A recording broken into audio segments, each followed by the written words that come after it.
Hello guys, welcome to my channel. আজি আমি এটা নতুন ভিডিও লৈ আহিছো বেংকৰ একাউণ্ট অন্য শাখালৈ হস্তান্তৰণৰ বাবে আবেদন কেনেকৈ লিখে আহকচোন চাই লওঁ প্ৰথমতে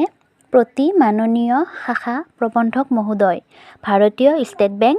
তাৰিখ আপোনালোকৰ কোনটো বেংকৰ হয় হে বেংকটো লিখি ল'ব বিষয় বেংক একাউণ্ট অন্য শাখালৈ হস্তান্তৰণৰ বাবে আবেদন তাৰ পিছত মহোদয় সন্মানপূৰ্বক বিনীত নিবেদন এই যে মই আপোনাৰ বেংকৰ XXX মানে ইয়াতে আপোনাৰ বেংকৰ একাউণ্ট নাম্বাৰটো লিখিব একাউণ্টৰ এগৰাকী নিয়মীয়া গ্ৰাহক মোৰ ব্যক্তিগত বিশেষ কাৰণবশত মই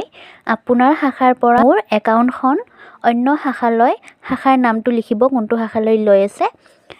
IFC কোড নাম্বাৰ আপোনালোকৰ IFC কোড নাম্বাৰ কোনটো হেতু লিখিব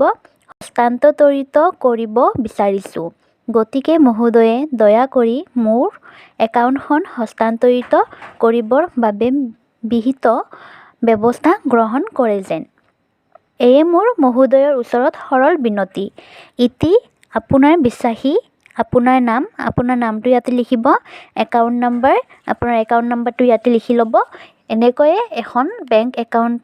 অন্য শাখালৈ হস্তান্তৰ কৰিব পাৰি আপোনালোকে এইখন চাই ল'ব পাৰে ভাল লাগিলে ভিডিঅ'টো লাইক কৰিব কমেন্ট কৰিব আৰু শ্বেয়াৰ কৰি দিব